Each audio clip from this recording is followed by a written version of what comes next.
first and foremost, welcome to tonight's episode of Justice Now, sponsored by the National Urban League.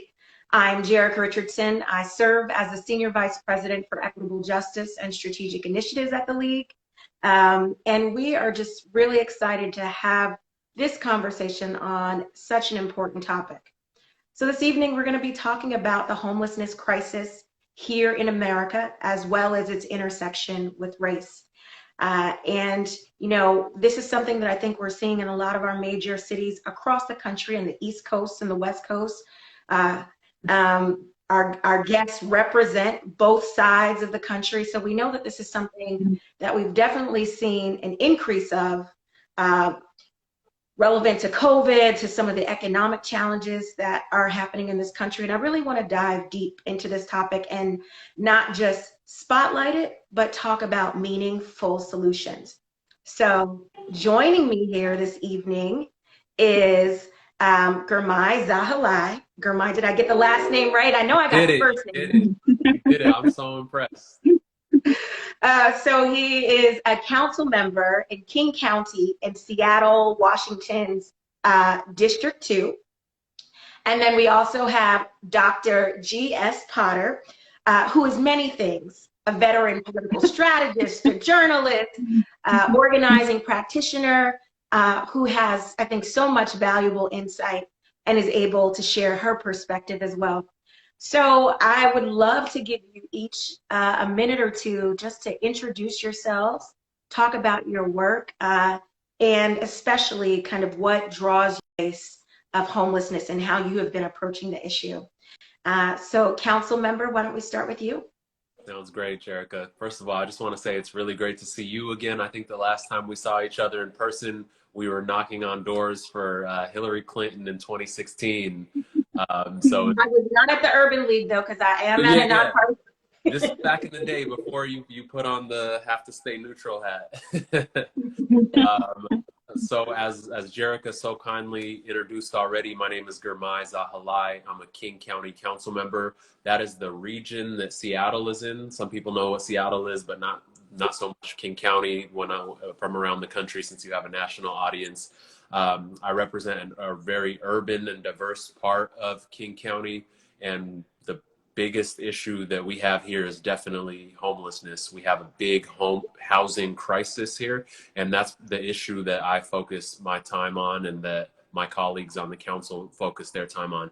It's a really personal issue for me. You know, back when I was a kid, I experienced homelessness and had to live in a homeless shelter in downtown Seattle, in the same district that I represent now. So hopefully we can surface some of the solutions that we know are best practices, and we can create national strategies, working with National Urban League, working with people like Dr. Potter, working with people who are watching this right now. There's a role for every single person to play so that we can bring every single person indoors in our country.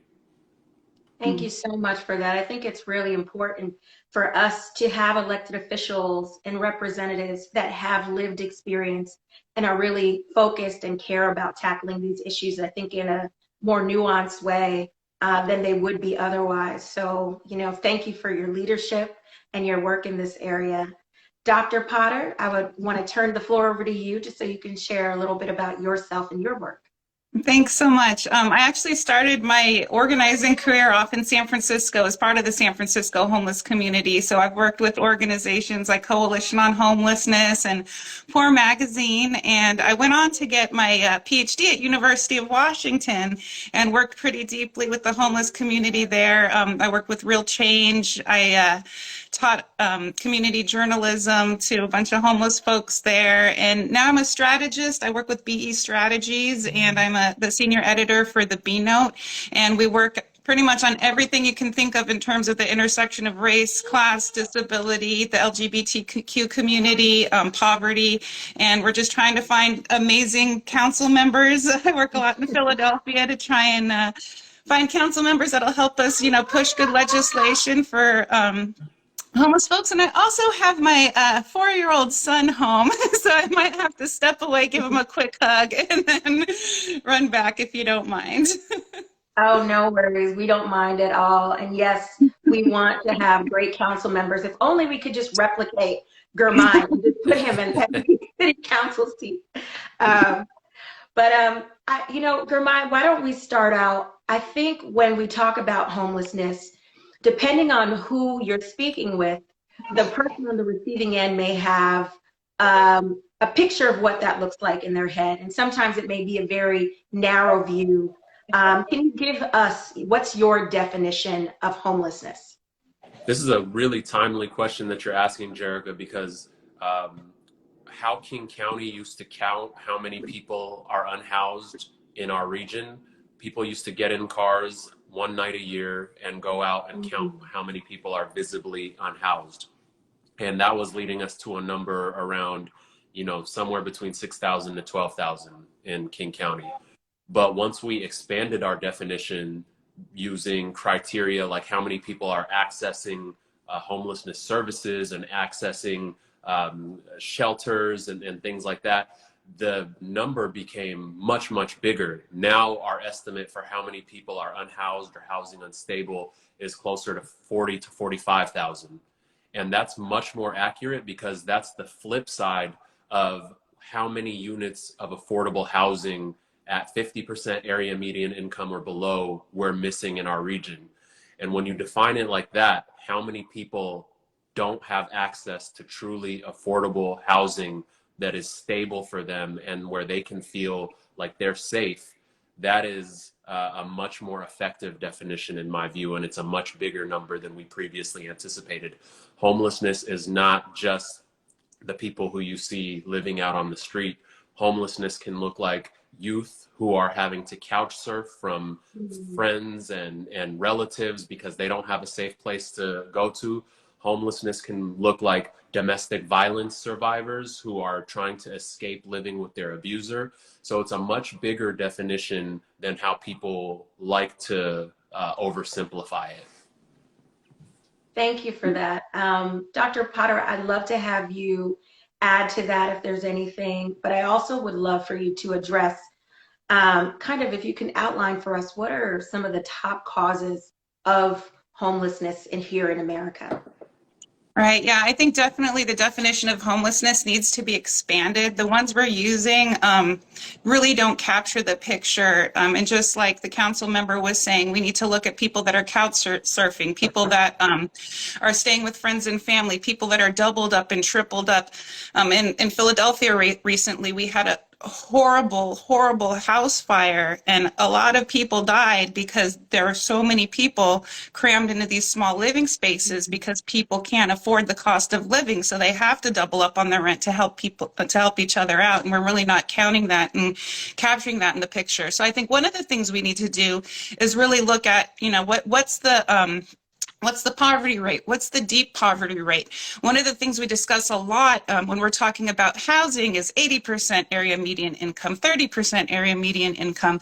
But one of the things we don't discuss so much is 0% median income. There's people that can't work, that will never work, that still deserve housing out in our community. And people don't even really have a grasp of how many people there are and what the gap is between how many people those people are and how much we have in the housing stock. For example, in Seattle, we know that there's only 27 low-income units for every 100 people that needs a place to live. That's problematic. But how many 0%, zero AMI people are there? And how many units are available to them? We really don't have a grasp of that. And I think it's pretty simple. The problem is, when you get to people that have wages, there's a gap between how much people make and how much housing costs. That's what's really driving homelessness. Yes, there's, in a lot of cities, there's a need for more housing, but what's really needed is affordable, adequate housing, and we just don't have those units available for a lot of different reasons. Thank you for that, Dr. Potter. You've definitely, I think, outlined the depth of the problem, and Girmay gave us some great stats earlier about the scope of it in Seattle. But what would you say? What's the number that you would attribute to the broad scope of the problem here in the United States? Because I really want folks to hear that and for them to sit on that. I don't have the statistics with me right now, but I'd say anyone that's considered housing insecure, cost burdened. In Seattle, there's a 40% poverty rate, or I'm sorry, there's a 40% of folks are low income, and 85% of those people are housing burdened, which means they pay more than 3 times their income for their rent or for their mortgage. A lot of people pay more, half their income. So I'd say when we need to take that population and say, how do we get these folks adequately housed? And then as part of that conversation, we bring in homelessness, because I really think we can't separate the homeless crisis from the larger housing crisis in play. Thank you for that. My producer sent me a number. So if we're talking about homelessness, I don't know if this captures the unhoused as a whole, but he said the number is 552,000, 552 and 830,000. So 552,830, a staggering number. I'm sure that's what the number we've captured. And as the council member laid out, there are many cities that really are not out and doing the work enough to, I think, really have accurate numbers. So we also need to talk about, when we're talking about solutions, really take into account how are we measuring the full scope of the problem, because you can't really address it accurately if you're working with numbers that are really not representative of that. I want to take a step back, council member, and talk about homelessness and the unhoused and the intersection of race. I'm an African American, and I know, and when we're talking about a number of issues, African Americans tend to be overrepresented as it pertains to their actual representation in the population. And so the stats that I have say that African Americans make up 13% of the general population, but more than 40% of the homeless population. Can you talk to us a little bit about that? What do you think is driving numbers like these? And I also have information that says other communities of color are represented very high in the homeless population as well. Yeah, it's so interesting how similar those national numbers that you said are to King County's numbers. Our Black population is somewhere around 10%, and our unhoused population, probably close to 50%, are Black or African American. And there are so many reasons for that. By every metric of well-being, Black people, African American people are overrepresented in homelessness, overrepresented in lack of wealth, overrepresented in educational harm through our schools, overrepresented in our carceral systems. So all of those things feed into a pipeline toward homelessness. When Black wealth every year is marching toward zero, especially in King County, that can lead into homelessness. When home ownership rates are dwindling, that can lead to homelessness. When employment rates are disproportionately low in Black communities, when poverty is disproportionately high, that can lead to homelessness. So we can find all these different tracks that are all leading toward instability at home, instability around housing, instability around finances. So it is absolutely a huge problem, and that's why no solution to homelessness can decouple racial justice. Racial justice must be an integral part of our solutions to homelessness. I love that. I mean, we on this show really like to focus on equity. And the fact is we have experiencing and we see so many inequities in all of our systems. And that's something that can't be discounted when we try to think about solutions. We have to do more than just give people opportunity. We need to make sure that the playing field is level and bring people who have been disadvantaged up and make sure that they have the resources that they need. Clearly we have you all representing both coasts on here. We talked about Philadelphia earlier. We talked about Seattle. I think when people think about the unhoused or homelessness, pictures of New York or California or your cities come to mind. But Dr. Potter, I'd like to unpack that a little bit because yes, while homelessness exists in urban areas, I would love to hear from you about how relevant is this conversation? How often or how big is the scope of this problem in rural areas? And if it does exist beyond these urban centers, which is what really gets a lot of the media attention, what does homelessness in a rural or a suburban area look like? Yeah, homelessness is definitely a problem in rural areas and suburban areas. It might look a little bit different. People might, be seeking shelter in different places than they would in urban areas where you do have more access to support. But I think anywhere you're going to have that same gap between income and cost of living, you're going to find homelessness, and you're especially going to find it where you find discrimination. Going back to what the council member was saying, we have discrimination against all our people of color out here, especially within the housing market. And one of the most stark examples of that is when we see how Section 8 vouchers are used across the country. If folks don't have help overcoming the barriers of discrimination of both race and class, they find it very difficult to find landlords that will actually rent to them. So the farther out you get from the actual urban centers, we see even more and more cases like that, where we have more discrimination against people of color, and the numbers tend to rise a little bit.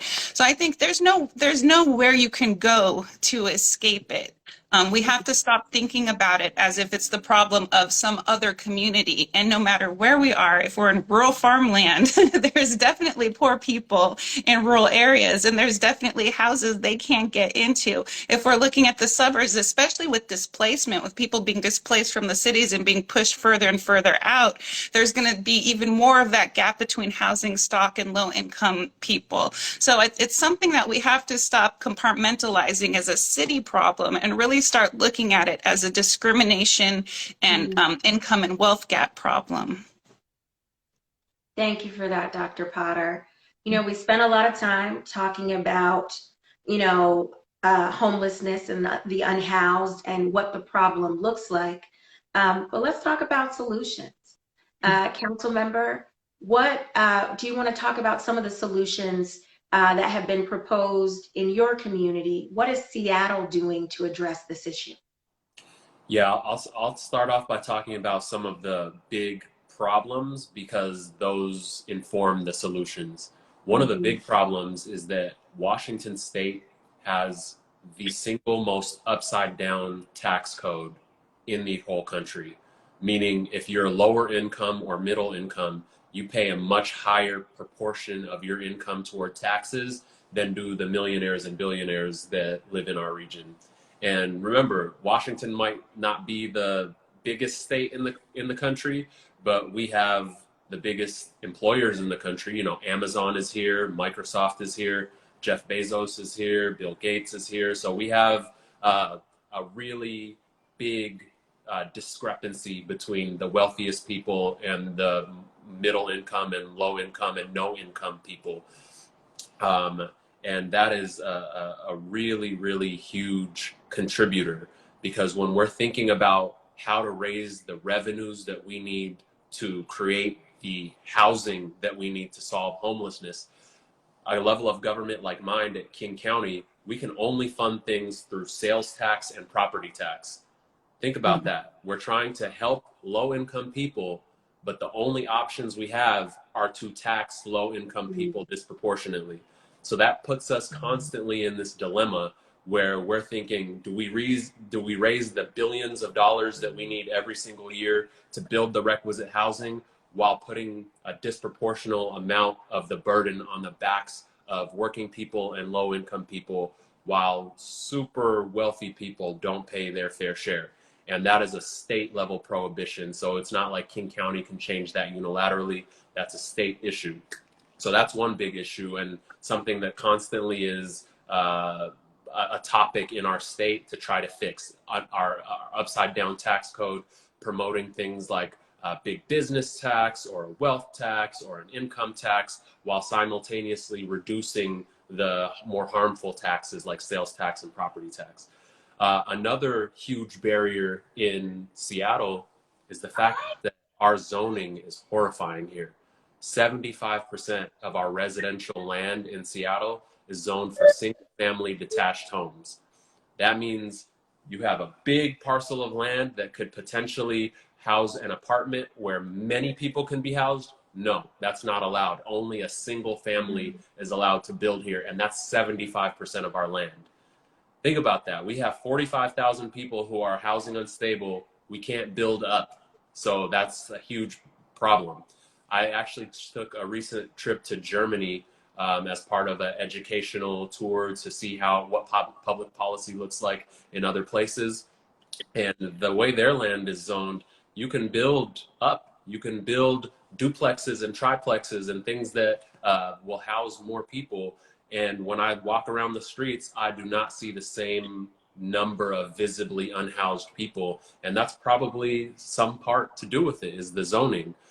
So tax code, zoning, the biggest ones. And then since those issues seem to be at a deadlock all the time and it's hard to make progress there, the other things that we're doing are things like health through housing, which is buying up a bunch of hotels and motels that are underutilized and using that as space to bring people indoors.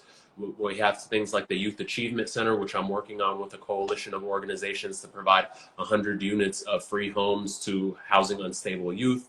We're working on potential other property tax levies to raise revenue in the behavioral health space. We're working on alternative crisis response systems so that people who are unhoused and simultaneously have extreme behavioral health issues, that we're not just responding to them with a police response. Right now, it feels like our opioid crisis, our addiction crisis, our mental health crisis, it feels like our country is reverting back to a war on drugs, police style response to people who have medical needs. Remember, these are medical needs. And so we need to put a lot more resources behind our healthcare and housing infrastructure to respond to these medical needs. Thank you. There is so much to unpack there, and I think we're going to try to do a little bit of it. One thing I do want to lift up is the focus on unhoused folks and homelessness and mental health. I think I was having an interesting conversation with folks in the mayor's office here in New York, and you've lifted up some policies in general that are having the adverse effect at addressing the problem, and in many ways are probably exacerbating it when you're talking about zoning and taxation and other issues. One of the things in the mental health space that I have really noticed and absorbed is more recently when we're talking about COVID, that was one of the primary places when we're thinking about our hospitals that we wanted to make sure that we had enough beds to address folks in the crisis. Rightly so. And I would not say that we are out of the pandemic by any means. It's something that we need to continue to do. But in the midst of that, there were a lot of people that may have been getting care and occupying some of those beds in our institutions and hospitals that were dealing with mental health issues, addiction issues. Many people lost their beds and ended up on the street because we were trying to deal with COVID. And so when we're talking about solutions, I think we also need to be really clear about some of the drivers that have increased this issue of late. There are some things that have been historic that we need to work on, but there are other things that are changing and happening in society that I think lends itself to the increase. Dr. Potter, I want to kick the same question over to you.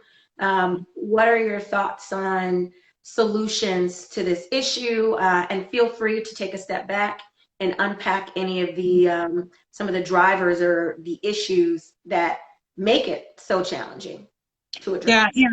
I definitely think that the zoning issue is crucial. We're having similar problems in Philadelphia where we need to build more housing in some cases, and we're not able to because the zoning laws are single family units. So we definitely need to get more housing, but I think we also need to do more on the front end to keep people in housing. One of the things that's been going on in Philadelphia is Habitat for Humanity has been taking dilapidated housing, housing that's fallen apart, and starting to repair it and put families into that. So we need to look at our vacant housing stock. We need to look at our dilapidated housing stock and figure out how can we build that up and use some place-based strategies to build the neighborhoods up so people can stay in their homes without falling underwater because they can't afford the repairs or they can't afford, the next flood that rolls through because of the climate crisis. We need to do something to close that gap between the wages and the housing. And one of the ideas we're toying with is attaching a livable wage, not just a minimum wage, but a livable wage to the actual cost of living. So anybody that's a renter out there knows that if you want to go get an apartment, one of the major requirements is that you make 3 times the income or 3 times the rent to be able to even qualify. Well, let's make the minimum wage be 3 times the area cost of living so then people can afford that. Another way we can go about it is, again, building up that 0% housing stock. When we're doing, these developments for affordable living, it really isn't affordable for the people that need it most. So let's go below the 80, let's go below the 30, and let's actually start building a base for that zero income. And then let's start toying with, universal basic income, I think is a great idea, but I think we also need support for people that maybe have just gone through a trauma. We have a lot of gun violence here in Philadelphia, and maybe you need to take a couple months off to work. Let's get you some help there. Maybe you're pregnant and you can't go back into the workforce right away. Maybe you lost your childcare. Maybe you're sick, whatever the reason is, but have a more, temporary, a system for people that are temporarily out of the workforce and want to get back in and just need a little assistance so they don't get kicked out of their homes. And then I think we need to put more pressure on landlords. We need to have longer leases where you can't up the rent every year an extra $300. We need to figure out how we can put more pressure on landlords to keep the housing stock, nice and clean and good and keep people in their houses so they don't end up on the street because, price gouging is happening.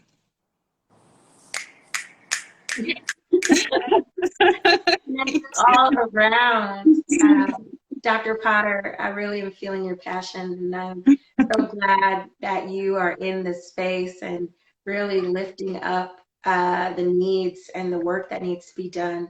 One of the questions that came up in the chat, well, two, mind you, someone posed homelessness versus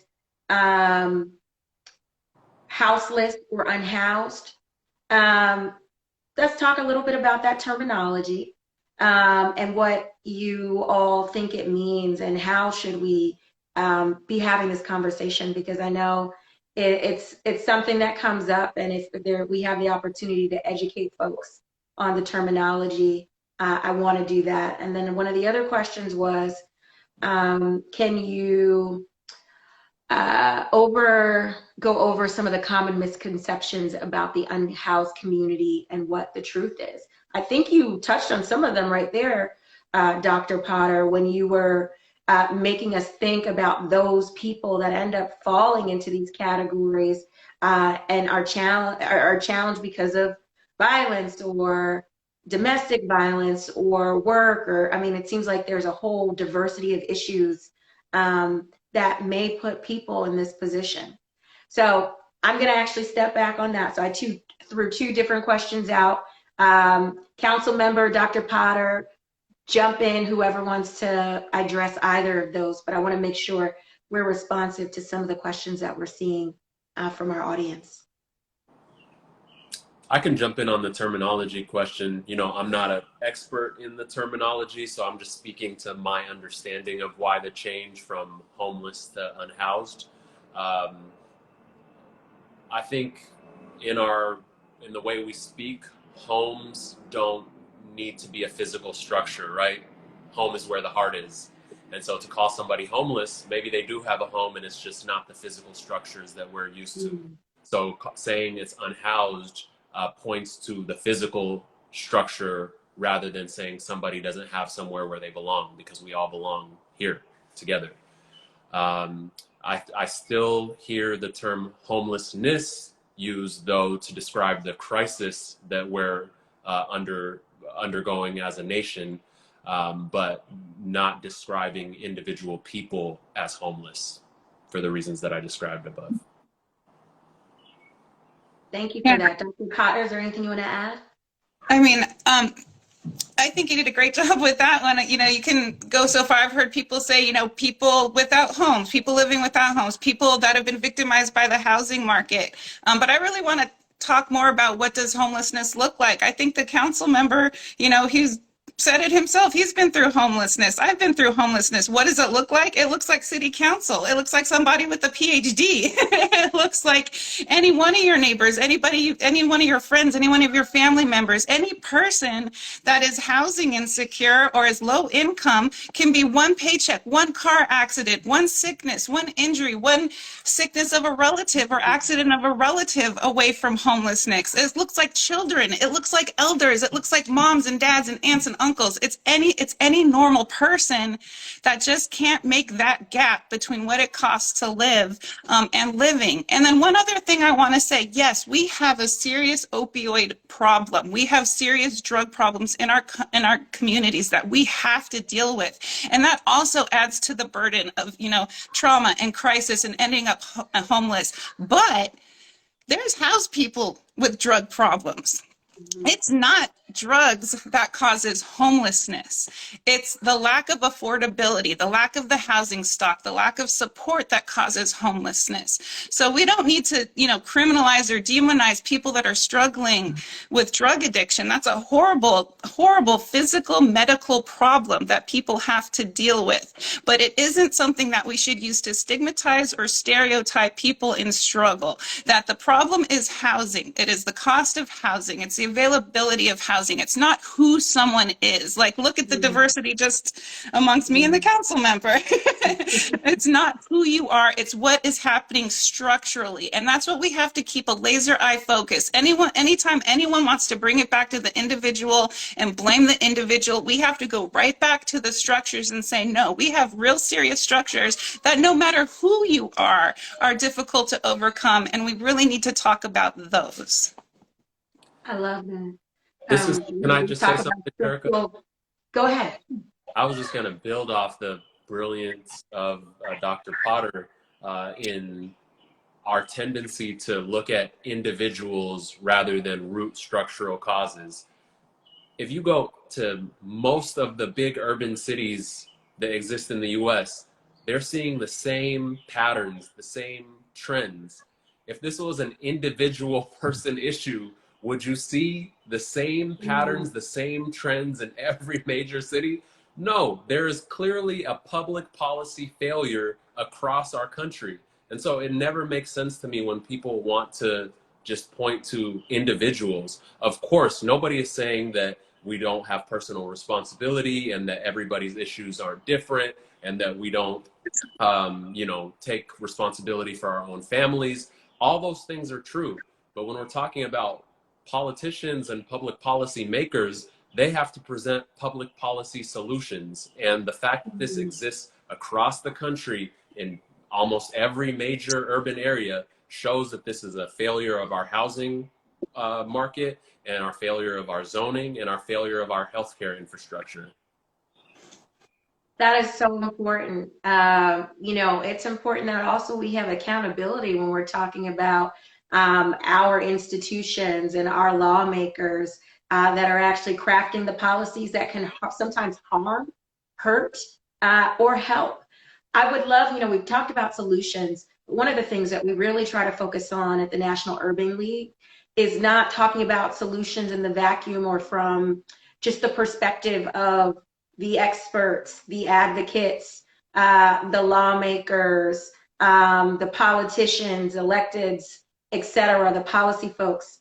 I would love to hear from you all how community is really advocating in this space and the power that communities can have in really, I think, pushing for meaningful legislation and reforms and policies because not everyone that's watching this is going to be an elected official or have a PhD or be engaged and have a title, a role, but we all can do something. So I'd love to hear from you both.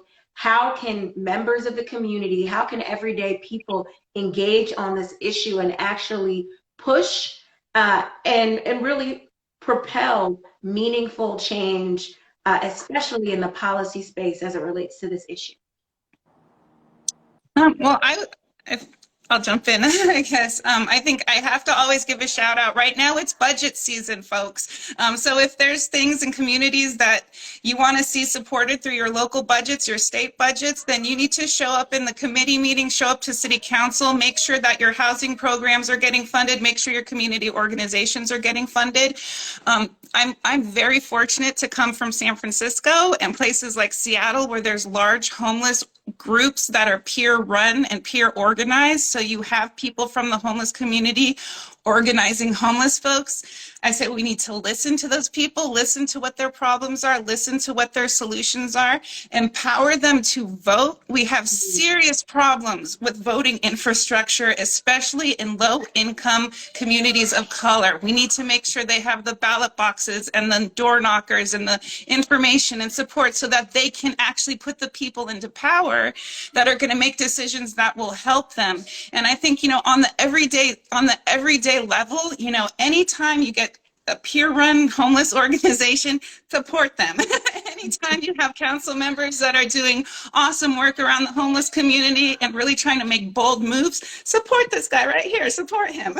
And then really just, internally, we need to, again, change that discussion about how we think about people with no income, no ability to labor. This is too frequently a labor class conversation, and it's not an every one of us conversation. We need to talk about everyone being adequately housed, everyone staying in their homes, everyone being safe, and then build up from the bottom instead of starting from the middle and kind of piecemealing things to the top. Like, let's get everybody up and then figure this out together. But it really all starts with the community, what those demands are, and then supporting the people that are wrapped around to support them, like the council member here. Wow, you are motivating me right here and everyone else. Thank you so much for those powerful words and the call to action. I know our time is running short, but council member, I just want to give you a moment to share. And Dr. Potter, if there's also anything you want to add before we close. But first of all, let me just say thank you to both of you for joining us on this program. This is not going to be the first time that we're going to talk about the issue, but I think it was important to make sure that we outlined the scope of the problem and started talking about solutions. We just can't keep talking about it and not think about how we as a community, and we as advocates and others and just really everyday people can get involved. So council member, please let us know how we can act, how we can move this conversation forward, and feel free to share any final words you have as well. The most important thing that can be said is something that you've already said, Jerika, and that is there's a role for every single person. There's a role for every single person watching this Instagram live right now in creating solutions. And when you hear all of the proposed solutions that Dr. Potter said, some people might be sitting back thinking like, oh, I'm overwhelmed. That's a lot of different things. But you don't have to be the one to do all those different things. Remember, you can choose one topic, one aspect, and you can choose one tool. You don't have to do it all. You can choose on the topic side, you can say, I'm going to address youth homelessness. You can say, I'm going to address domestic violence survivor homelessness. You can say, I'm going to address the type of homelessness that intersects with addiction and extreme behavioral health issues. You can choose one topic. And then for the tool, in terms of how you address those issues, think about what your strengths are, because there's room for every type of strength. If you're a social media person who knows how to use social media really well to elevate a cause and create the political pressure on your elected officials, use social media. If you're a radio person, if you're a podcast person, you can use those. If you're somebody who's really good at drafting detailed emails and you want to email your elected officials, you can do that. If you're a person who knows how to organize rallies and bring everybody in your community to the front steps of your city council, do that. There is every single way to help, and there's every single topic that needs help. The most important thing is that you do take action. Don't be a bystander. This needs every single person. We need all hands on deck to resolve these issues. And lastly, don't be reactionary. You know, there's a huge issue right now where, because of our failure of our housing system and our healthcare infrastructure, those public policy failures, there are people suffering out on the streets, and there are people suffering who, you know, own small businesses, and people who are, you know, living in places where they have to live the consequences of addiction and extreme behavioral health issues. All of us suffer from our housing and healthcare infrastructure and these policy failures. But the response is not just to call the police on people who are visibly suffering. We should all be in this together and act upstream and say, what is causing these issues? What is causing these national trends? Because it is not an individual level failure when you see the same trends over and over and over again in every major city. That is a public policy failure. And yes, the person who just commented, it is systemic racism too. And that requires us to act on the policy level together.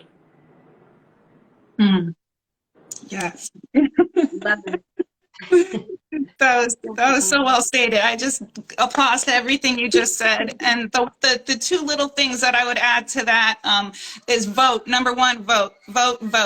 And also, homelessness doesn't even have to be your key issue. Maybe your issue is education. Maybe your issue is criminal justice. Maybe your issue is literacy. Whatever your issue is, ask yourself not only how is that going to affect a homeless person, but how is this playing out for Black homeless people, for Indigenous homeless people, for homeless people that are not white? How is this playing out? So whatever issue is your main issue, then also please include the homeless population, and not just the homeless. There's even a hierarchy of privilege within these communities. How is it affecting homeless people of color? And then see how you can bring them into the fold in that issue. But yeah, everything the council member says, plus that, plus vote.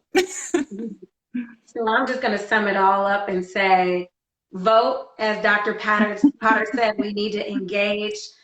We must act, as the council member said, and we must use our gifts and talents. I thought that was just so powerful. We often think about, no, someone else may be better or more qualified to do it, but we all have unique talents and abilities and can do what we can. We can do our part. We can engage maybe on one piece of the issue, but every bit helps. Every bit is important, just like every vote counts. And so, you know, thank you again for joining us. Thank you for lifting that up. I want to remind folks to reclaim your vote. You know, that we kicked off our campaign in April, earlier this month. I'm already feeling as if we're in May, but it's critically important, and part of the underlying theme and understanding of that campaign is that we really have to take our protest, our care over so many of these issues, and we have to turn it into power at the polls, but also into policy. It doesn't end when you just cast your vote or cast your ballot. That the next step is making sure that you, as a community member, become an advocate in your own unique way. So we all need to stay committed. We need to do the work. Thank you, council member. Thank you, Dr. Potter. We just appreciate you both for joining us, and we'd love to have you back again. For all those who tuned in, thank you.